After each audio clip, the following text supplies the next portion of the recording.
आज के वीडियो में हम लोग पढ़ेंगे वान डी ग्राफ जनित्र। तो प्रोफेसर आर.जे.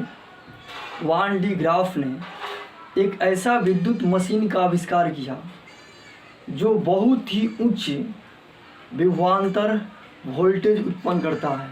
ये वोल्टेज या विभवांतर लाखों मिलियंस में होते हैं, लाखों करोड़ों में उत्पन्न होते हैं। तो कहेंगे हम कि वान डी ग्राफ जनित्र पढ़ने जा रहे हैं। तो professor R J. Van de Graaff ने एक ऐसा विद्युत मशीन का आविष्कार किया जो बहुत ही उच्च वोल्टेज विभवांतर उत्पन्न करता है। उच्च वोल्टेज विभवांतर उत्पन्न करता है। ये वोल्टेज लाखों या कुछ मिलियन में होते हैं। अब आपको वान डी ग्राफ जनित्र बनाने हेतु कुछ कंसेप्ट पढ़ेंगे या उसका सिद्धांत कहिए। तो वान डी ग्राफ जनित्र जान लीजिए, यह एक प्रकार का यंत्र है, एक प्रकार का डिवाइस है जो लाखों में विभवांतर वोल्टेज को क्या करता है, प्रोड्यूस करता है, उत्पन्न करता है। माने बहुत अधिक विभव वोल्टेज को उत्पन्न करने के लिए वान डी ग्राफ ने एक विद्युत मशीन की आविष्कार की जिसका नाम रहा वान डी ग्राफ जनित्र। तो हम वान डी ग्राफ जनित्र के कुछ सिद्धांत को आपको बतलाएंगे, जिसमें दो कॉन्सेप्ट जो है बहुत ही इम्पोर्टेंट है। तो देखिएगा, पहला कॉन्सेप्ट क्या है और दूसरा कॉन्सेप्ट क्या है बतला रहे हैं हम आपको। तो पहला कॉन्सेप्ट में आपको बतलाया जा रहा है कि जैसे मान लीजिए कि दो खोखला चालक गोला है, दो संकेंद्रीय खोखला चालक गोला है। इसकी त्रिज्या मान लीजिए स्मॉल आर है और इसकी त्रिज्या कैपिटल आर है। अब दो संकेंद्रीय खोखला गोला में तो सिद्धांत हम लोग पढ़ रहे हैं, बतला रहे हैं सिद्धांत प्रिंसिपल। ध्यान दीजिएगा, पहला सिद्धांत आपको बतला रहे हैं। माना कि दो संकेंद्रीय आवेशित खोखला चालक हैं जिसमें आंतरिक खोखला चालक पर प्लस क्यू आवेश है और बाह्य खोखला चालक पर कैपिटल क्यू आवेश है।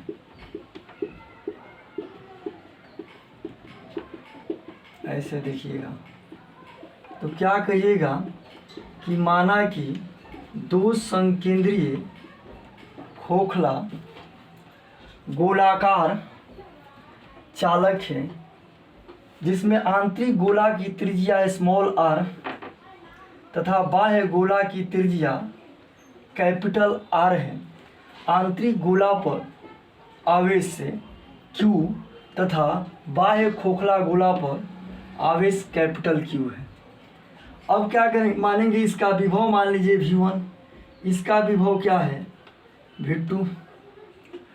तो अब निकालेंगे हम इस कैपिटल आर यानी बाह्य गोला, बाह्य खोखला गोला के कारण विभव। तो यहाँ लिखेंगे हम बाह्य खोखला गोला के कारण विभव। तो बाह्य खोखला गोला के कारण विभव, तो बाह्य खोखला गोला के कारण विभव क्या माने हम V1 इक्वल टू क्या होगा 1/4 पाई एप्सिलॉन नॉट Q/R। ध्यान रखिएगा, एक तो खुद के कारण विभव होगा, एक इसके कारण विभव होगा। तो V1 equal to 1/4 pi epsilon naught Q/R plus 1/4 pi epsilon naught Q/R। यानी एक तो बाह्य खोल के कारण क्या होगा विभव होगा, दूसरा इसके कारण भी क्या होगा विभव होगा। अब क्या निकालेंगे हम आंतरिक खोल के कारण विभव। तो अब लिखेंगे हम आंतरिक के खोखला चालक के गोला के कारण विभव। क्या रहा है यहाँ V2 is equal to 1/4 epsilon not. तो एक तो स्वतः इसके कहाँ विभव होगा Q by small q by r। आई के बाह्य के कहाँ विभव क्या रहा आपका 1/4 epsilon naught Q by capital R। ध्यान से सुनिएगा एक बार और। माना कि दो संकेंद्रीय खोखला गोलीय चालक है जिसमें आंतरिक खोखले गोला का त्रिज्या स्मॉल r तथा बाह्य खोखला गोला का त्रिज्या कैपिटल R है। आंतरिक खोखला गोला पर आवेश स्मॉल q तथा बाह्य खोखला गोला पर आवेश क्या है कैपिटल Q से डिनोट किया गया है। और बाह्य खोखला गोला के कहाँ विभव, तो बाह्य खोखला गोला के कहाँ विभव हम V1 माने तो एक स्वतः इसके कहाँ विभव, तो विभव पढ़ोगे V बराबर 1/4 एप्सिलॉन Q बाई R। तो V1 equal to 1/4 epsilon Q by R। एक आंतरिक गोला के कहाँ विभव 1/4 एप्सिलॉन Q बाई R। अब क्या रहा है यहाँ देखेंगे पुनः आंतरिक खोखला चालक के कहाँ विभव, तो आंतरिक खोखला चालक के कहाँ विभव निकालेंगे तो आंतरिक के कहाँ निकालेंगे तो V2 बराबर 1/4 एप्सिलॉन Q बाई R। एक तो स्वतः इसके लिए और क्या है एक by 1/4 epsilon naught Q by R। अब क्या निकालेंगे विभवांतर, विभवांतर। तो विभवांतर क्या होगा आपका V2 माइनस V1। तो विभवांतर V2 माइनस V1 निकालेंगे तो क्या होगा 1/4 epsilon naught Q by R। देखिएगा V2 माइनस V1 जब करेंगे तो क्या कट जाएगा, तो V2 माइनस जब V1 करेंगे तो यहाँ देखिएगा E कट जाएगा आपका। तो V2 माइनस V1 करेंगे तो आपका जब माइनस करेंगे तो E कट जाएगा, प्लस वाला QR I कट जाएगा। तो जब E कट जाएगा तो बचेगा क्या V2 माइनस V1 में 1/4 एप्सिलॉन नॉट। तो यहाँ बचा क्या आपका 1/4 एप्सिलॉन नॉट और क्या है आपका Q by R minus 1/4 epsilon not. तो इसमें आप देखें कि दो संकेंद्रीय खोखला गोला लिया गया जिसमें आंतरिक खोखला गोला का त्रिज्या स्मॉल r तथा बाह्य खोखला गोला का त्रिज्या कैपिटल R है। आंतरिक खोखला गोला गोलीय चालक में स्मॉल q आवेश तथा बाह्य खोखला गोलीय चालक में कैपिटल Q आवेश से लिया गया। अब क्या करेंगे हम बाह्य खोखला गोला के कहाँ विभव V1 is equal to 1/4 epsilon naught Q by R plus 1/4 epsilon naught Q by R। तो अब बोलिए क्यों दो बार लिखे, तो एक हम बाह्य खोखला गोला के कहाँ विभव निकाले स्वतः इसके कहाँ विभव एक इसके कहाँ विभव, फिर आंतरिक खोखला चालक गोला के कहाँ विभव तो एक स्वतः इसके कहाँ विभव एक बाह्य के कहाँ विभव। तो V2 बराबर 1/4 epsilon Q by R plus 1/4 epsilon Q by R। ये कट गया बचा गया V2 minus V1 is equal to 1/4 epsilon naught Q by R minus 1/4 epsilon Q by R। तो अब देखिएगा यहाँ कि V2 माइनस जो V1 है इसमें कॉमन क्या ले लेंगे हम V2 minus V1 1/4 epsilon not और क्या होगा आपका Q 1/R माइनस ऐसे कैपिटल R। ये क्या रहा आपका यही पोटेंशियल डिफरेंस निकला। अब देखिएगा पोटेंशियल डिफरेंस इसमें V2 माइनस V1 इसमें V2 ग्रेटर देन V1 है, यानी V2 ग्रेटर देन V1। इसका मतलब रहा कि आंतरिक जो खोखला गोला है उसका विभव क्या है उच्च है और इसका विभव क्या है निम्न है क्योंकि अधिक डिस्टेंस पर है।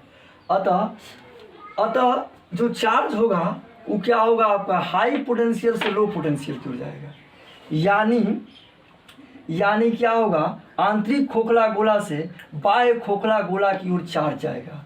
तो हम इसको इतना न निकाल कर हम डायरेक्ट लिख सकते हैं इसको कि माना कि दो संकेंद्रीय खोखला गोला है, दो संकेंद्रीय खोखला गोला है जिनमें आंतरिक खोखला गोलीय चालक की त्रिज्या स्मॉल r तथा बाह्य खोखला गोला चालक की त्रिज्या कैपिटल R है और आंतरिक पर Q आवेश है और बाह्य पर कैपिटल Q आवेश है, तो यहाँ इनके बीच विभवांतर निकला आपका V2 minus V1 is equal to 1/4πε0 Q 1/r minus 1/r। इसमें स्मॉल q क्या होता है, वह यह उच्च विभव पर होता है और उच्च विभव से निम्न विभव की ओर जब इसको किसी चालक तार से जोड़ देते हैं तो आवेश जो होता है उच्च विभव से निम्न विभव की ओर जाने लगता है और इसका संपूर्ण आवेश क्या होता है, बाहरी पृष्ठ पर चला आता है।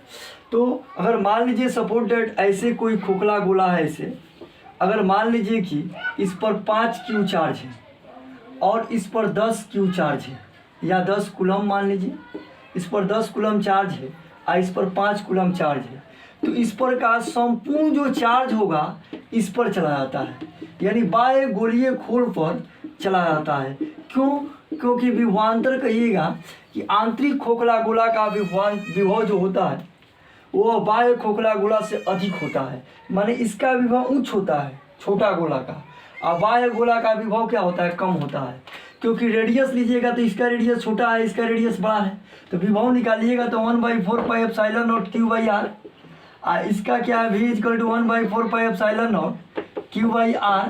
तो अब बताइएगा किसकी दूरी कम है, तो इसकी त्रिज्या कम है, हर में मान कम है, बाकी तो सब कांस्टेंट है। तो अगर हर में मान कम है तो उस स्थिति में अंश में मान बढ़ जाता है, अतः क्या है, आंतरिक खोखला गोला का विभव उच्च होता है और बाह्य खोखला गोला का विभव निम्न होता है, जिसका आंतरिक खोखला गोला से क्या है, आवेश निकलकर बाह्य खोखला गोला की ओर जाने लगता है, अर्थात उच्च विभव से निम्न विभव की ओर जाने लगता है।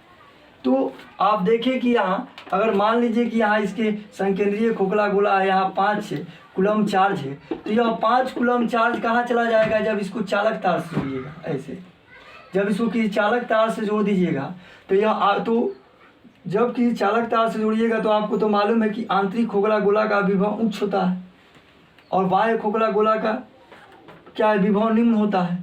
अतः जब इसको चालक तार से जोड़िएगा तो आवेश उच्च विभव से निम्न विभव की ओर जाने लगता है। तो यह पहला सिद्धांत रहा आपका। अब हम दूसरे सिद्धांत में चलेंगे, यानी जाने लगता है, इसका मतलब ये रहा कि यहाँ अगर 5 कूलम है, यहाँ 10 कूलम, तो यह चार्ज इस पर चला जाएगा, इस बाहरी पृष्ठ पर चला जाएगा, ठीक है, यानी उच्च विभव से क्या है, निम्न विभव की ओर चार्ज निकल कर चला जाएगा। तो अब आपको हम बतला रहे हैं दूसरा कंसेप्ट, देखिएगा। तो दूसरा कंसेप्ट आपको बतला रहे हैं, सेकंड कंसेप्ट में देखिएगा, अगर कोई सतह है,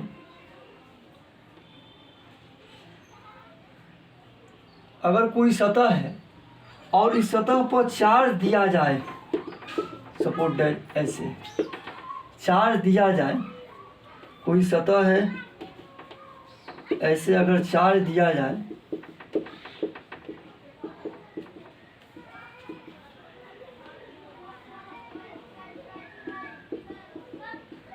ऐसे देख रहे हैं चार्ज दिया रहा है, पॉजिटिव चार्ज यहाँ,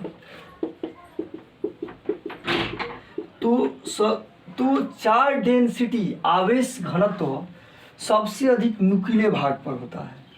इसलिए नुकीले भाग पर होता है क्योंकि यहाँ अगर मान लीजिए आप गोला बनाते हैं, जैसे सपोर्ट दैट यहाँ गोला बना लेते हैं, तो इस सतह का रेडियस क्या है, इस सतह का रेडियस, इस सतह का रेडियस, तो यहाँ देखें कि क्या होगा, विभव सबसे अधिक कहाँ होगा, तो यहाँ रेडियस बहुत छोटा है, तो v बराबर 1/4πε0 Q/r ऐसे लिखे। तो विभव यहाँ क्या है, रेडियस बहुत कम है इस सतह पर, अतः रेडियस कम होने के कारण यहाँ विभव उच्च होगा। तो विभव उच्च होगा तो यहाँ आवेश अधिक है, क्या है, यहाँ भी क्या है, नुकीला भाग है, तो नुकीला भाग पर क्या होता है, आवेश अधिक होता है, उच्च होता है। क्योंकि इसका ऐसे भी देख सकते हैं, सिग्मा बराबर Q/A, नुकीला भाग का क्षेत्रफल एरिया कम होने के कारण, तो जब हर में मान कम होगा तो अंश में अधिक होगा, एरिया कम होने का सरफेस चार्ज डेंसिटी यानी पृष्ठीय आवेश घनत्व, यहाँ आवेश क्या होता है, अधिक होता है। तो कहिएगा कि नुकीले भाग का क्षेत्रफल न्यूनतम होने के कारण आवेश क्या होता है, अधिक होता है। तो नुकीले भाग का क्षेत्रफल न्यूनतम होने के कारण आवेश क्या होता है, अधिक होता है। अब आप देखिएगा यहाँ कि sigma equal to sigma inversely proportional होता है आर रेडियस के। तो रेडियस आर स्मॉल लिखिए या कैपिटल लिखिए यहाँ, यानी पृष्ठीय आवेश घनत्व रेडियस के व्युत्क्रमानुपाती होता है। रेडियस अधिक होगा तो पृष्ठीय आवेश घनत्व कम होगा।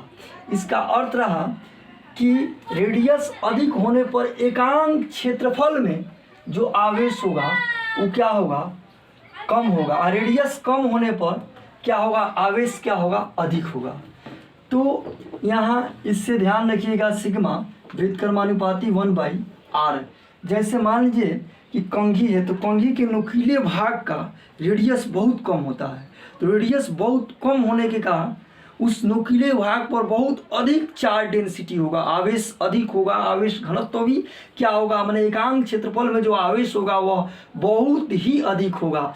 अतः क्या है, जितने भी नुकीले भाग होते हैं उन नुकीले भागों पर बहुत अधिक मात्रा में आवेश होते हैं, और नुकीले भाग अधिक आवेश रखता है, जिससे क्या उनका आवेश घनत्व भी अधिक होता है। अतः नुकीले भाग से क्या होता है, आवेश का बौछार होता है। अब यहाँ तो बहुत अधिक नुकीला भाग हो तो उसमें आवेश दीजिएगा, तो नुकीला भाग आवेश को नहीं रख पाता है और वह नुकीला भाग से चार्ज का क्या होता है, बौछार होता है। तो अब आपको हम बतला दिए यहाँ, तो आप देखें कि सिग्मा व्युत्क्रमानुपाती 1/r, यानी जितना ही दूर जाइएगा, यानी नुकीला भाग इससे भी कह सकते हैं या ऐसे भी कह सकते हैं, सिग्मा बराबर q/a, यानी न्यूनतम क्षेत्रफल वाला सतह पर पृष्ठीय आवेश घनत्व क्या होता है, उच्च होता है, क्योंकि एरिया कम होगा नुकीला भाग का तो पृष्ठीय आवेश घनत्व अधिक होगा। तो अब आप सिद्धांत में लिख सकते हैं यहाँ पहला कि दो संकेंद्रीय गोला, पहला सिद्धांत, दो संकेंद्रीय खोखला गोलीय चालक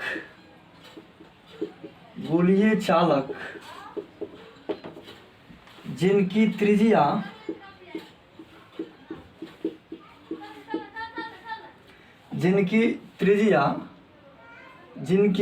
जिनके आंतरिक तथा बाह्य जिनके आंतरिक की तथा बाह्य त्रिज्या क्रमशः R तथा कैपिटल R है।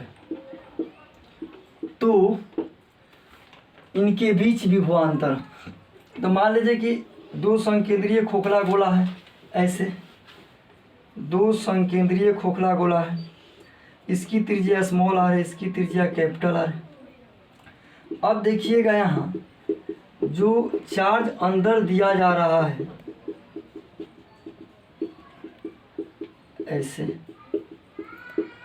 तो दो संकेंद्रीय खोखला गोलीय चालक जिनके आंतरिक तथा बाह्य त्रिज्या क्रमशः R तथा R है, इस पर Q चार्ज, इस पर कैपिटल Q है, तो इनके बीच विभवांतर, तो इनके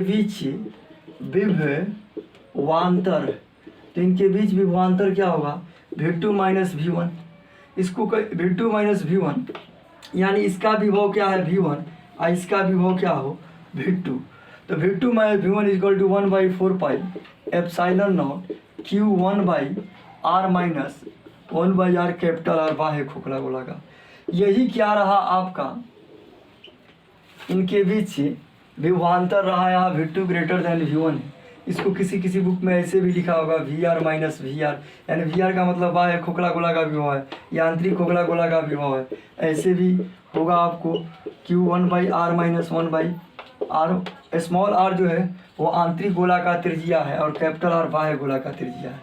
तो अब इसके पहले जो बताया आपको समझाने के लिए बताए थे, आप बोलिएगा कि प्रोफेसर R.J. वान डी ग्राफ ने एक ऐसा विद्युत मशीन की खोज की जो बहुत ही अधिक विभव उच्च वोल्टेज विभवांतर को क्या करता है, उत्पन्न करता है।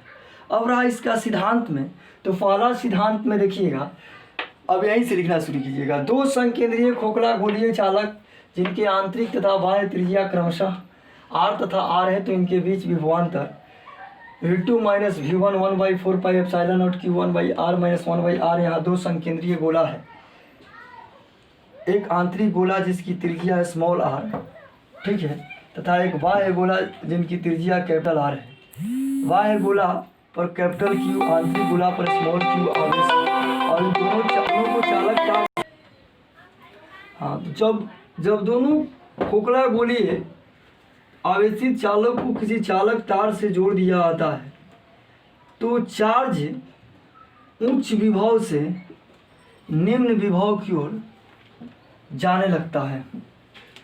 तो यहाँ आंतरिक खोखला गोला का विभव उच्च होता है और बाह्य खोखला गोला का विभव निम्न होता है। अतः इनके बीच विभवांतर आपके सामने लिखा गया है VR minus VR 1/4 pi epsilon Q 1/R minus 1/R। ये पहला सिद्धांत है।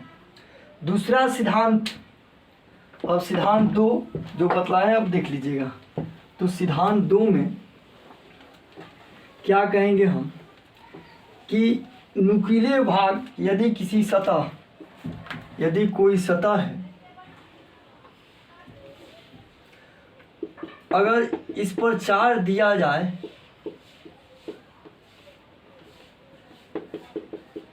ऐसे, तो इसका रेडियस बनाइएगा ऐसे R, इसका रेडियस बनाइएगा स्मॉल r। तो यानी इसका इस पर देखिएगा नुकीले भाग पर आवेश बहुत अधिक होता है, क्योंकि सिग्मा बराबर Q/A पढ़े होंगे। तो नुकीले भाग का क्षेत्रफल कम होता है। सुई का नोक है, कंघी का नोक है, तो उसका क्षेत्रफल न्यूनतम होता है। क्षेत्रफल न्यूनतम होने के कारण चार्ज तथा क्या है, चार्ज डेंसिटी यानी पृष्ठीय आवेश घनत्व तो क्या होगा, अधिक होगा। यानी हर में कम होगा मान, तो अंश में अधिक होगा। अतः इसमें ऐसे बताया गया है, सिग्मा जो होता है किसी सतह का पृष्ठीय आवेश घनत्व, किसी सतह का पृष्ठीय आवेश घनत्व जो होता है वह त्रिज्या के व्युत्क्रमानुपाती होता है। जहाँ जिस सतह का त्रिज्या अधिक होगा उसका पृष्ठीय आवेश घनत्व कम होगा, अर्थात उसके एकांक क्षेत्रफल में आवेश कम होंगे। पृष्ठीय आवेश घनत्व का मतलब उसके एकांक क्षेत्रफल में आवेश क्या होगा, कम होगा, जिसका त्रिज्या अधिक होगा। लेकिन जिसकी त्रिज्या कम होगा वहाँ एकांक क्षेत्रफल में आवेश अर्थात क्या है, पृष्ठीय आवेश घनत्व क्या होगा, अधिक होगा, उच्च होगा। तो आप देखें कि पृष्ठीय आवेश घनत्व जो सिग्मा होता है वह त्रिज्या के व्युत्क्रमानुपाती होता है। तो दूसरा कहिएगा कि नुकीले भाग का क्षेत्रफल, नुकीले भाग का क्षेत्रफल न्यूनतम होने के कारण उसका पृष्ठीय आवेश घनत्व पृष्ठीय आवेश से घनत्व अधिकतम होता है, अधिक होता है। ये दो सिद्धांत देख लीजिएगा, ठीक है। अब हम 1D ग्राफ जनित्र का बनावट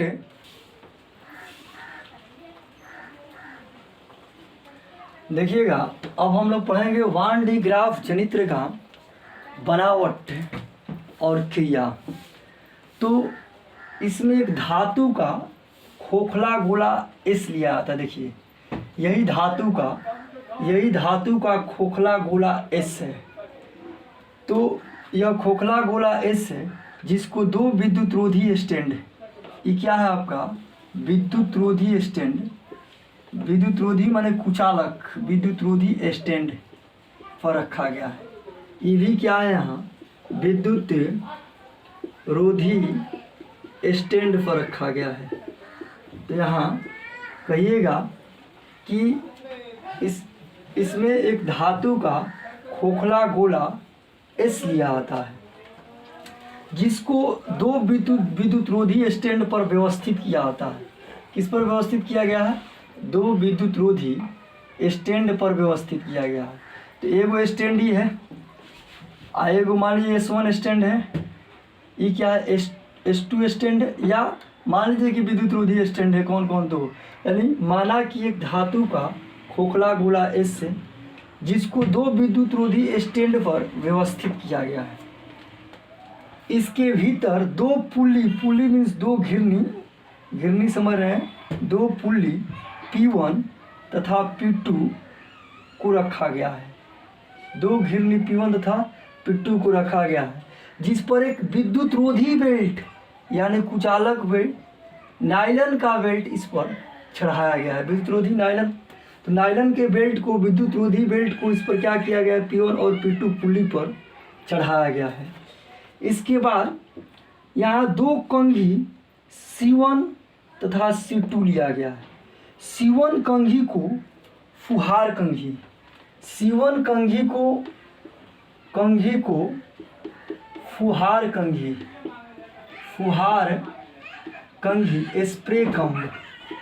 स्प्रे कम्ब, C1 कंघी को फुहार कंघी तथा C2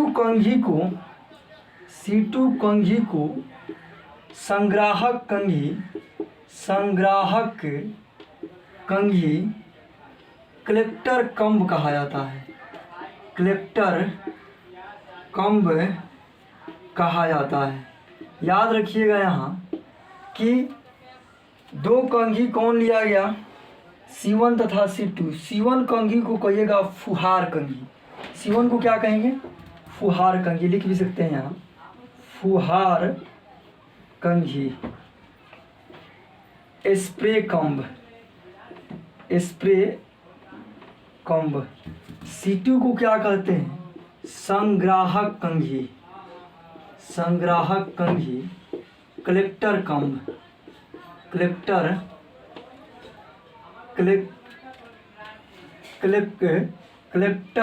कम्ब, ठीक है। और इससे अब देखिएगा, एक बार और सुन लीजिए। 1D ग्राफ के बनावट में इसमें एक धातु का, मेटल्स का, लोहा हो, एल्युमिनियम हो, कोई जो मेटल्स हो, एक धातु का खोखला गोला S लिया गया है, जिसको 2 विद्युत रोधी स्टैंड पर व्यवस्थित किया गया है। इसमें 2 पुली P1 तथा P2 लिया गया, जिस पर एक विद्युत रोधी बेल्ट, नायलन के बेल्ट को चढ़ाया गया है। इससे P1 तथा P2 पुली पर विद्युत रोधी बेल्ट को चढ़ाया गया है। इसमें 2 कंघी C1, ये कौन कंघी है? C1 कंघी है, और दूसरा कौन कंघी है? ऊपर C2 कंघी है। तो इसमें नीचे वाला कंघी C1 और ऊपर वाला कंघी C2 है। C1 कंघी को फुहार कंघी कहा जाता है। C1 कंघी को क्या कहेंगे? फुहार कंघी, स्प्रे कम्ब, तथा C2 कंघी को संग्राहक कंघी, कलेक्टर कम्ब कहा जाता है। अब देखिए इस C1 कंघी को अब क्रिया में देखिए तो लिखना पड़ेगा हमको। तो यहाँ कहिएगा कि इसमें एक धातु का अर्धगोला लिया आता है, इसमें एक धातु का अर्धगोला S लिया आता है, जिसको 2 विद्युत रोधी स्टैंड, एक स्टैंड E है, एक स्टैंड E है, 2 विद्युत रोधी स्टैंड माने कुचालक स्टैंड पर व्यवस्थित किया गया है। इसमें 2 घिरनी P1 तथा P2 लिया आता है, जिस पर विद्युत रोधी नायलन का बेल्ट को चढ़ाया गया है। इसमें 2 कंघी C1 तथा C2 लिया गया है। C1 को फुहार कंघी, स्प्रे कम्ब, तथा C2 को संग्राहक कंघी, कलेक्टर कम्ब कहा जाता है।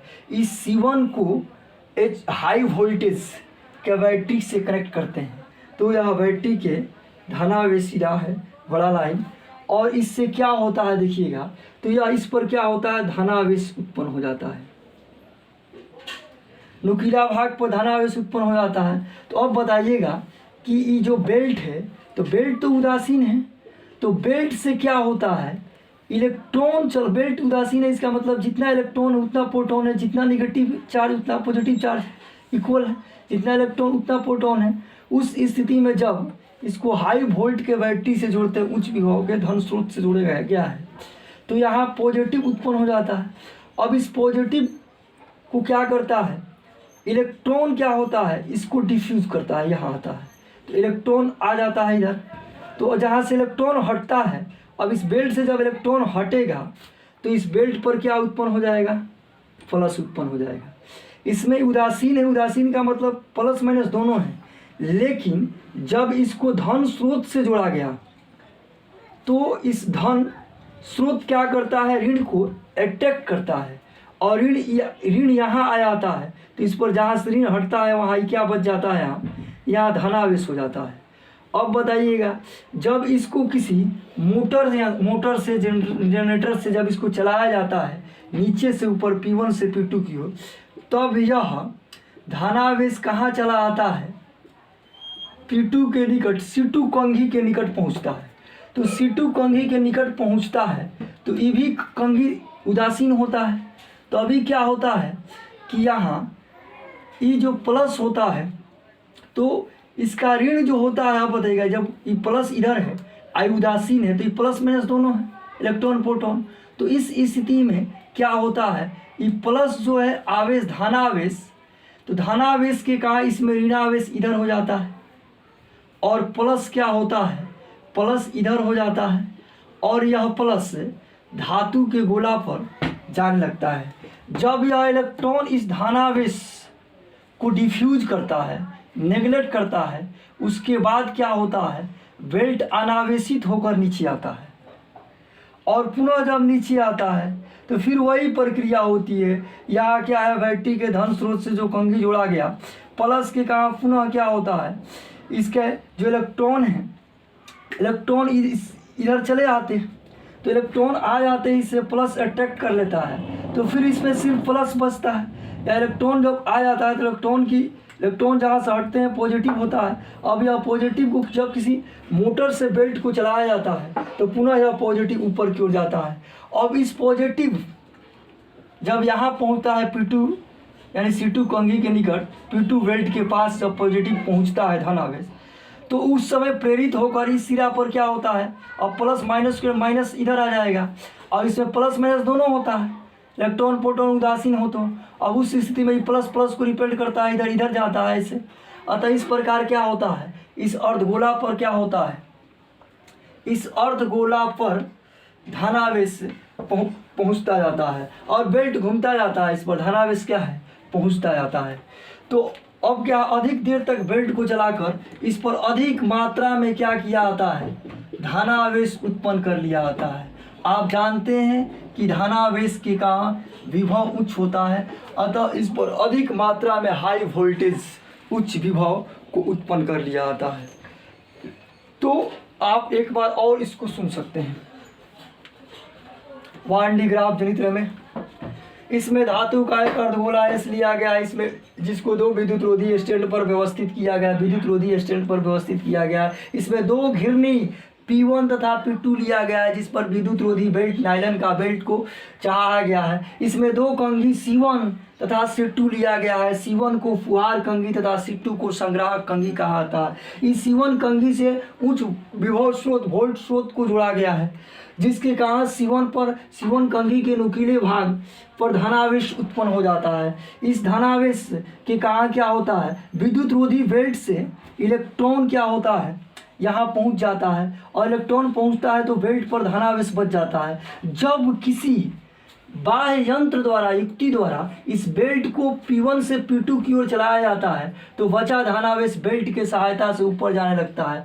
अब इस प्लस के कारण यह उदासीन C2 जो कंघी होता है, तो उदासीन का मतलब जितना इलेक्ट्रॉन उतना प्रोटॉन, वह इसका इलेक्ट्रॉन क्या होता है, इसके इलेक्ट्रॉन अब देखिए इसके इलेक्ट्रॉन यहाँ प्लस की ओर अट्रैक्ट होने लगता है, अतः नुकीले भाग पर ऋणावेश प्रेरित होता है और इसके पीछे भाग पर धनावेश जो क्या होता है, जो गोला से होकर क्या है, गोला पर जाने लगता है, जो गोला पर धनावेश क्या होने लगता है, जाने लगता है। पुनः यहाँ क्या होता है, इस इलेक्ट्रॉन के कारण यहाँ प्लस जो है चार्ज वह डिफ्यूज होता है और पुनः उदासीन होकर बेल्ट नीचे की ओर आने लगता है।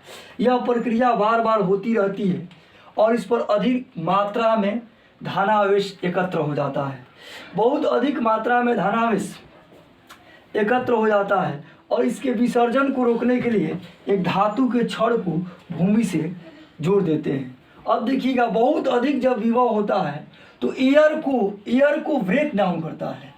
एयर को ब्रेक डाउन करता है यानी विद्युत विभंजन करता है। इससे बचने के लिए इसको क्या करते हैं, एक विद्युत रोधी बॉक्स में इसको डाल देते हैं। यानी एयर को ब्रेक डाउन, उच्च वोल्टेज जब उत्पन्न होता है तो एयर को ब्रेक डाउन करने लगता है। अतः इससे बचने के लिए हम एक विद्युत रोधी बॉक्स में इसको डाल देते हैं।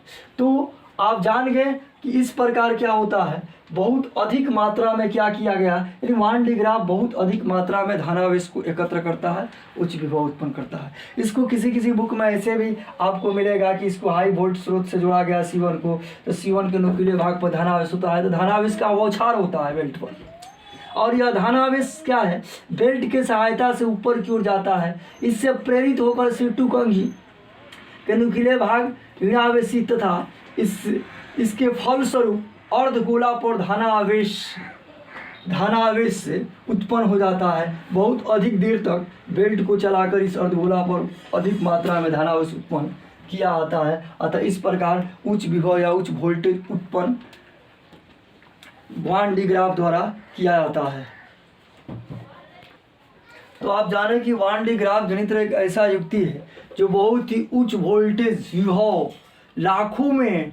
लाखों मिलियंस में क्या करता है, वोल्टेज को विभव को उत्पन्न करता है। अब रहा कि वान डी ग्राफ जनित्र, तो वान डी ग्राफ जनित्र का उपयोग उच्च विभवांतर उत्पन्न करने में, उच्च वोल्टेज उत्पन्न करने में, तो वान डी ग्राफ जनित्र का उपयोग उच्च विभवांतर उत्पन्न करने में किया जाता है तथा प्रोटॉन न्यूट्रॉन को चलाने में, त्वरित करने में किया जाता है। दूसरा, प्रोटॉन न्यूट्रॉन धनावेशित कण जैसे प्रोटॉन न्यूट्रॉन अल्फा कण इत्यादि को त्वरित करने में वान डी ग्राफ जनित्र का उपयोग किया जाता है। तीसरा, नाभिकीय भौतिकी के अध्ययन में, यानी नाभिक के अध्ययन में भी क्या है, वान डी ग्राफ जनित्र का उपयोग किया जाता है। तो आप याद रखिएगा, ये वान डी ग्राफ जनित्र का उपयोग है कि उच्च विभवांतर उत्पन्न करने में, धनावेशित कण जैसे प्रोटॉन न्यूट्रॉन अल्फा कण को त्वरित करने में, नाभिकीय भौतिकी के अध्ययन में किया जाता है। तो आप याद रखिएगा कि वान डी ग्राफ क्यों बनाया गया, तो बहुत ही उच्च वोल्टेज प्राप्त करने के लिए, बहुत ही उच्च वोल्टेज उत्पन्न करने के लिए बनाया गया वान डी ग्राफ जनित्र। अब आपको बतलाया जा रहा है वान डी ग्राफ से हानि क्या है। तो वान डी ग्राफ का से लॉस क्या है, हानि क्या है। तो हानि है वान डी ग्राफ से कि यह आकार में बहुत बड़ा होने के कारण इसे एक स्थान से दूसरे स्थान तक ले जाने में परेशानी होती है।